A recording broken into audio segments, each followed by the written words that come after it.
നമ്മുടെ കൊച്ചു കേരളത്തെ ദൈവത്തിൻ്റെ സ്വന്തം നാടെന്നാണ് നമ്മളെല്ലാം പറയുന്നത്. സാക്ഷരം സംസ്കാര കേരളം എന്ന് സ്വയം പുകഴ്ത്തി നമ്മൾ പാടാറുണ്ട്, പരസ്യവാചകങ്ങളെ ഈ ലോകത്തെ അറിയിക്കാറുണ്ട്. പക്ഷേ ആ ദൈവം എന്നേ പോയെന്നാണ് തോന്നുന്നത്.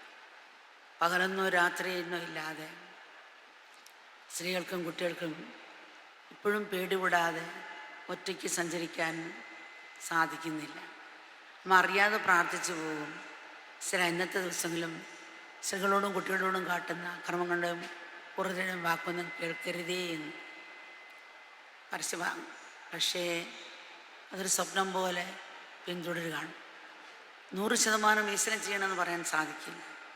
അത്ര വലിയ സ്ഥാനമൊന്നും നമ്മുടെ ജീവിതത്തിൽ ആരും ഈശ്വരൻ നൽകിയിട്ടില്ല. സമയവും താല്പര്യവും ഉണ്ടെങ്കിൽ ഈശ്വരൻ, ഇതാണ് പലവരുടെയും മനോഭാവം.